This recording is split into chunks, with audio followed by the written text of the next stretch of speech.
नमस्कार दोस्तों, मैं director Mittal hand micro surgery centre Vaishali Nagar Amit Mittal. आपके लिए जो टॉपिक है वो है कंपार्टमेंट सिंड्रोम। कंपार्टमेंट सिंड्रोम एक ऐसा पार्ट होता है, जैसे एक कंपार्टमेंट है पूरा, एक ये जैसे अंदर बोन है और उसके आगे कंपार्टमेंट है, पीछे कंपार्टमेंट है, ऐसे यहाँ पर बहुत सारे कंपार्टमेंट, ऐसे यहाँ पर 2 कंपार्टमेंट है। ऐसे बॉडी में हर एरिया को डिवाइड किया गया कंपार्टमेंट के बारे में। तो ये कंपार्टमेंट, जैसे इसको आगे का कंपार्टमेंट बोलते हैं, ये कंपार्टमेंट सिंड्रोम इसलिए बोला जाता है। इसको सिंड्रोम का मतलब होता है जब भी इस कंपार्टमेंट में सूजन आती है, जैसे मैं अगर इसको ऐसे उठा रहा हूँ तो ये उठ पा रहा है, लेकिन अगर ये सूज जाएगा तो मैं ऐसे नहीं उठा पाऊंगा, और अगर उंगलियों को सीधा करूंगा तो काफ़ी दर्द होगा। ऐसे लोगों को जिनको अंदर सूज जाती हैं नसें या फिर जो मांसपेशियां वो सूज जाती हैं किसी भी फ्रैक्चर के कारण या टाइट प्लास्टर के कारण या फिर चोट लगने के कारण या फिर कोई इंजेक्शन लगने के कारण, उनको जब यहाँ की सूजन आ जाती है और वो धीरे धीरे आगे और पीछे फैल रही होती है और उनकी उंगलियाँ मुड़ने लगती हैं और सीधा करने में दर्द होने लगता है और उनको सुन्नपन होने लगता है या फिर वेस्टिंग होने लगती है। तो ये पहले 6 घंटे जब उनको ऐसा हो रहा होता है वो सबसे इंपॉर्टेंट होता है, क्योंकि उसका ट्रीटमेंट उस 6 या 8 घंटे में ही होना होता है जब उनको सबसे ज़्यादा दर्द हो रहा होता है या बहुत ही ज़्यादा उनको असहनीय पीड़ा या दवाई करने के बाद भी ठीक नहीं होता। तो सबसे पहला ट्रीटमेंट, अगर उनको प्लास्टर लगा हुआ है, जो छोटे बच्चे होते हैं वो ज़्यादातर रो रहे होते हैं और उनको ये बताया जाता है दवाई खा ले, ये तो फ्रैक्चर है तो ठीक तो हो ही जाएगा, दर्द तो रह गई।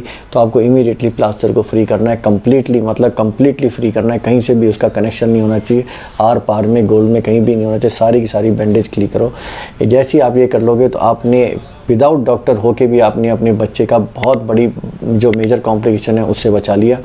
अगर आपको ये चीज़ वीडियो देख रहे हो, अगर फिर भी लर्न नहीं कर रहे हो, क्योंकि इतने लोगों को आप प्लास्टर में देखोगे और उनका जब वो कहते हैं कि सर मेरी उंगली नहीं हिल रही या काम नहीं कर रहा है, दर्द हो रहा है, या जब प्लास्टर हट गया फफोले पड़ गए, तो काफ़ी लेट हो चुका होता है। तो आप लोगों को इसलिए पता होना चाहिए, जिसको भी प्लास्टर लग रहा है, कि वो बिल्कुल टाइट नहीं होना चाहिए, और प्लास्टर के साथ अगर टाइट हो रहा है या दर्द हो रहा है या असहनीय पीड़ा हो रही है, दवाई से भी ठीक नहीं हो रही, तो विदिन 6 आवर्स आपको उसको पूरे को फ्री करवाना है, जिससे आपने विदाउट डॉक्टर हुए भी उसका बेस्ट इलाज कर दिया। और उसके बाद डॉक्टर से मिलकर, अगर वो कहते हैं कि सूजन इतनी ज़्यादा है कि विदाउट ऑपरेशन वो सूजन कम नहीं हो सकती, तो विदाउट सोचे समझे वो ऑपरेशन करा के उनमें फेशियोटमी करवाओ।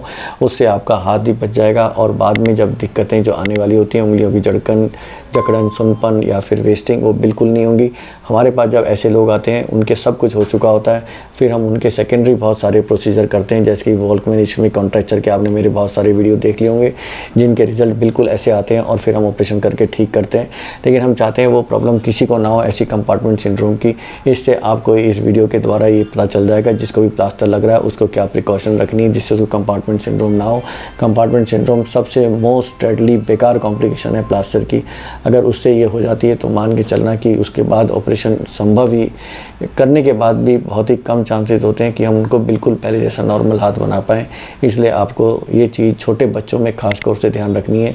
जब भी उनको प्लास्टर लगे और उनको दर्द हो रहा है ज़रूरत से ज़्यादा और वो कंटिन्यूसली हो रहा है, तो आपको प्लास्टर फ्री करना है उनका। ये बेस्ट ट्रीटमेंट कर सकते हो एज ए नॉन डॉक्टर आप अपने घर पर बैठे बैठे।